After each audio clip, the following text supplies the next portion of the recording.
Hi అండి. అందరికీ నమస్కారం. ఈ వీడియోలో మనం శ్రావణ మాసంలో వచ్చే శుక్రవారాలలో ఇంట్లో సింపుల్‌గా పూజ ఎలా చేయాలి? అమ్మవారిని ఎలా పూజించాలి? వరలక్ష్మి వ్రతం చేయలేని వారు, కలశం పెట్టడం ఆనవాయితీ లేని వాళ్ళు, లక్ష్మీ అమ్మవారిని ఎలా పూజించాలి? నైవేద్యంగా ఏమి సమర్పించాలి? అలాగే శ్రావణ శుక్రవారం రోజున పాటించాల్సిన నియమాలేంటో ఇప్పుడు మనం చాలా వివరంగా ఈ వీడియోలో తెలుసుకుందాం. ఈ వీడియోని స్కిప్ చేయకుండా చివరి వరకు చూడండి. మీకు అన్ని విషయాలు చాలా క్లియర్‌గా అర్థమవుతాయి. ముందుగా మన ఛానల్‌ని ఎవరైతే కొత్తగా చూస్తున్నట్లయితే వారు మన ఛానల్‌ని సబ్స్క్రైబ్ చేసి పక్కనే ఉన్న బెల్ ఐకాన్‌ని క్లిక్ చేయండి. నేను చేసే వీడియోస్ అన్నీ మీకు నోటిఫికేషన్ రూపంలో ముందుగానే వస్తాయి. శ్రావణ మాసం అంటే లక్ష్మీ అమ్మవారికి చాలా ఇష్టమండి. ఈ మాసంలో చేసే పూజలు, వ్రతాలు అన్నీ కూడా విశేషమైన ఫలితాలనిస్తాయండి. అందుకే అందరూ కూడా మీకు ఎన్ని శుక్రవారాలు వీలైతే అన్ని శుక్రవారాలు అమ్మవారికి పూజను చేయండి.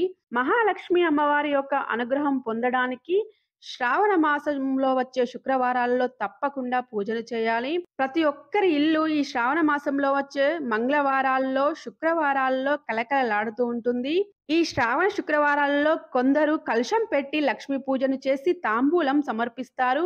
మరికొందరు దీపారాధన చేసి నైవేద్యం సమర్పించి నమస్కారం చేసుకుంటారండి. అయితే చాలా మందికి కలశం పెట్టడం కుదరదు. అలాంటి వాళ్ళు చాలా సింపుల్ గా లక్ష్మీ అమ్మవారికి పూజ ఎలా చేయాలో ఇప్పుడు మనం క్లియర్ గా తెలుసుకుందామండి. శుక్రవారం రోజు ఉదయాన్నే నిద్రలేచి ఇల్లంతా శుభ్రం చేసి గడపలకి పసుపు రాసి బియ్యం పిండితో ముగ్గు వేసి కుంకుమ బొట్లు పెట్టాలి. శుక్రవారం రోజు దేవుడి ఫోటోలని, విగ్రహాలని శుభ్రం చేయకూడదు కాబట్టి గురువారం రోజు అంటే ముందు రోజే పూజ మందిరాన్ని, దేవుడి ఫోటోలని, విగ్రహాలని శుభ్రం చేయాలండి. అలాగే వంటగదిలో ఉన్న స్టవ్‌ను కూడా నీట్‌గా శుభ్రం చేసుకొని దానికి కూడా గంధం, కుంకుమ బొట్లు పెట్టుకోవాలండి. అలాగే దేవుడి ఫోటోలకి, విగ్రహాలకి కూడా గంధం, కుంకుమ బొట్లు పెట్టి పూజ కోసం సిద్ధంగా ఉంచుకోవాలి. శుక్రవారం ఉదయాన్నే ఇల్లంతా శుభ్రం చేసి తల స్నానం చేసి స్త్రీలైతే తప్పకుండా చేతి నిండా గాజులు వేసుకోవాలి. నుదుటిన బొట్టు, చీర కట్టుకొని కాళ్ళకి పసుపు రాసుకొని నిండు ముత్తైదువులుగా రెడీ అయిన తర్వాతనే పూజను చేయాలండి. అప్పుడు అమ్మవారు చాలా సంతోషం చెంది అమ్మవారు మన ఇంట్లోకి రావడానికి ఇష్టపడుతుంది. మహిళల పాపిట్లో కుంకుమ స్థానం కూడా అమ్మవారిదే అండి. ఎవరైతే శ్రావణ మాసంలో వచ్చే మంగళ శుక్రవారాలు కాకుండా శ్రావణ మాసం మొత్తం కూడా అమ్మవారిని కొలుస్తారో వారికి అమ్మ అనుగ్రహం అయితే తప్పకుండా కలుగుతుంది. మనం పూజ చేసేటప్పుడైతే జుట్టు విరబోసుకొని అయితే పూజ చేయకూడదండి. తర్వాత పూజా మందిరాన్ని శుభ్రం చేసి పూజా మందిరంలోని దేవుడి ఫోటోలకి, విగ్రహాలకి గంధం, కుంకుమ బొట్లు పెట్టి పువ్వులతో అయితే అలంకరించాలండి. శ్రావణ శుక్రవారాలలో ఉప్పు దీపము, కామాక్షి దీపము, పంచగవ్య దీపం వెలిగిస్తే చాలా మంచిదండి. శుక్రవారం రోజు పంచగవ్య దీపం వెలిగిస్తే ఇంట్లో హోమం చేసినంత ఫలితం కలుగుతుందండి. ఇంట్లో ఉన్న నెగటివ్ ఎనర్జీ తొలగిపోయి పాజిటివ్ ఎనర్జీ అయితే వస్తుంది. ఇంట్లో ఏమైనా చికాకులు, గొడవలు ఉన్నా తొలగిపోతాయండి. చాలా ప్రశాంతంగా జీవిస్తారు. చూడండి నేను పూజా మందిరాన్ని, దేవుడి ఫోటోలని, విగ్రహాలని ఎలా అందంగా అలంకరించానో. ఫ్రెండ్స్, నా అలంకరణ మీకు నచ్చినట్లయితే తప్పకుండా మన ఛానల్ ని సబ్స్క్రైబ్ చేయాలండి. ఈ వీడియోను లైక్ చేయండి, కామెంట్ చేయండి. మీకు నచ్చిన విధంగా మీరు అలంకరించుకోవచ్చండి. తర్వాత దీపారాధన కోసం దీపారాధన కుందులలో నువ్వుల నూనె పోసి వత్తులు వేసి సిద్ధం చేసుకుని పెట్టుకున్నానండి. కామాక్షి దీపం గాని, ఉప్పు దీపం గాని వెలిగిస్తే నెయ్యి పోసి వెలిగిస్తే అయితే చాలా మంచిదండి. శుక్రవారం కాబట్టి నేను కామాక్షి దీపం, ఉప్పు దీపం ఉదయం పెట్టుకుంటాను. అలాగే మళ్ళీ సాయంత్రం అయితే పంచగవ్య దీపం వెలిగిస్తానండి. ఉప్పు దీపం, కామాక్షి దీపం, పంచగవ్య దీపం ఎలా పెట్టుకోవాలి అనే వీడియోస్ అన్ని నేను ఆల్రెడీ మన ఛానల్లో తెలియజేశానండి. అలంకరణ పూర్తయిన తర్వాత దీపారాధన చేయాలి. ముందుగా ఏకహారతిని గాని, అగరవత్తిని గాని వెలిగించి ఆ జ్యోతితో దీపారాధన చేయాలండి. దీపారాధన చేసిన తర్వాత అక్షంతలు గాని, కుంకుమ బొట్లు గాని పెట్టి దీపలక్ష్మి నమస్తుతే అంటూ నమస్కారం చేసుకోవాలి. మనం ఏ పూజ చేసినా ముందుగా గణపతిని పూజించాలి కాబట్టి గణపతికి షోడశోపచార పూజ చేసి నైవేద్యం నివేదించి హారతి ఇవ్వాలండి. తర్వాత చేతిలో కొన్ని అక్షంతలు, పువ్వులు తీసుకొని పూజలో ఎలాంటి ఆటంకం కలగకుండా చూడమని నమస్కరించి అక్షంతలను, పువ్వులను గణపతి పాదాల దగ్గర వేయాలండి. గణపతి పూజ పూర్తయిన తర్వాత లక్ష్మీనారాయణులను పీఠం మీదికి ఆహ్వానించాలి. శ్రావణ శుక్రవారం కాబట్టి లక్ష్మీ అమ్మవారిని మాత్రమే పూజిస్తే సరిపోదండి. లక్ష్మీదేవితో పాటు విష్ణు విష్ణుమూర్తిని కూడా తప్పకుండా పూజించాలి. అలాగే లలిత అమ్మవారిని కూడా పూజించాలండి. ముందుగా లక్ష్మీనారాయణలను పీఠం మీదకి ఆహ్వానించి ఆసనం సమర్పయామి అంటూ అక్షంతలను సమర్పించాలి. హస్తయోర్ఘ్యం సమర్పయామి, పాదయోపాద్యం సమర్పయామి అంటూ అర్ఘ్యపాద్యాలనైతే సమర్పించాలి. స్నానం సమర్పయామి అంటూ నీటిని సమర్పించాలండి. వస్త్రం సమర్పయామి అంటూ వస్త్రాన్ని సమర్పించాలి. తర్వాత గంధం కుంకుమ బొట్లు పెట్టి పువ్వులతో అలంకరించాలి.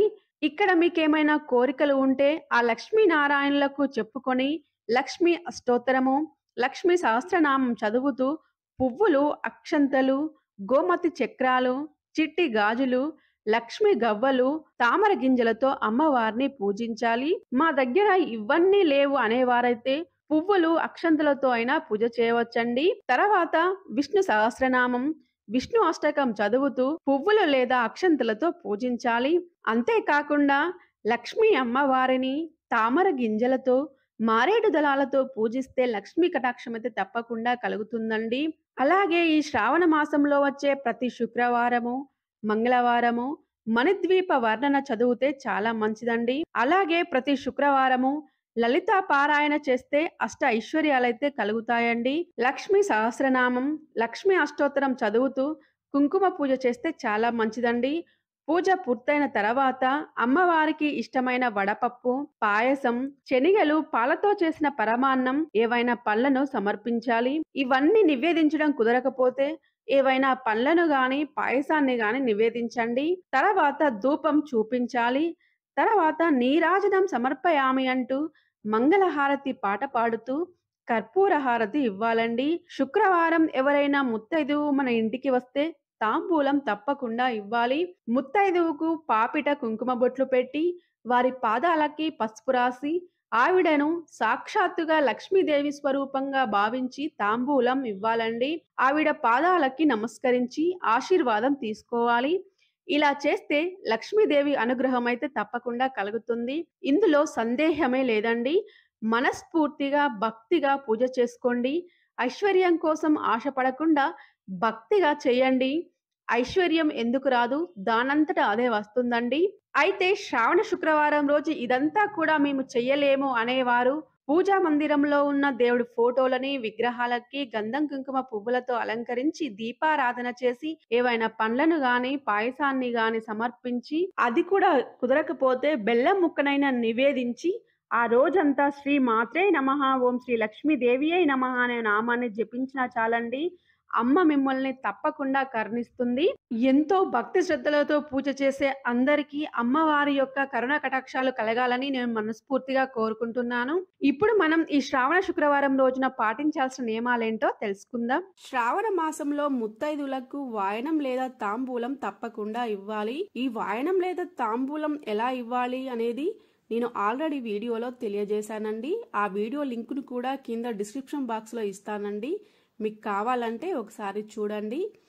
ఇక్కడ ఒక ముఖ్య విషయం ఏమిటంటే ఈ శ్రావణ మాసంలో మురికి బట్టలను ఏ రోజుకు ఆ రోజే ఉతికి వేసుకోవాలి. లేదంటే దరిద్ర దేవత అక్కడికి వెళ్లి కూర్చుంటుంది. ఇలా జరిగితే మనకు డబ్బులు వస్తాయి కానీ ₹1 కూడా నిలవదండి. చీపురు కట్టను గౌరవంగా చూసుకోవాలి. ఈ మాసంలో ఆడపిల్లలను అసలు తిట్టకూడదు, కొట్టకూడదు. దువ్వెనలో వెంట్రుకలు అపరిశుభ్రంగా ఉన్నా కూడా దరిద్ర దేవత ఇంట్లో తాండవం చేస్తుందండి. ఫ్రెండ్స్, ఈ వీడియోలో మనం శ్రావణ మాసంలో వచ్చే శుక్రవారాలలో ఇంట్లో సింపుల్ గా పూజ ఎలా చేయాలి, అమ్మవారిని ఎలా పూజించాలి, వరలక్ష్మి వ్రతం చేయలేని వారు, కలశం పెట్టడం ఆనవాయితీ లేనివారు లక్ష్మి అమ్మవారిని ఎలా పూజించాలి, నైవేద్యంగా ఏం సమర్పించాలి, అలాగే పాటించాల్సిన నియమాలేంటో తెలుసుకున్నారు కదా. ఫ్రెండ్స్, మీకు ఈ వీడియో నచ్చినట్లయితే లైక్ చేసి కమెంట్ రాయండి. Thank you for watching. Please subscribe my YouTube channel.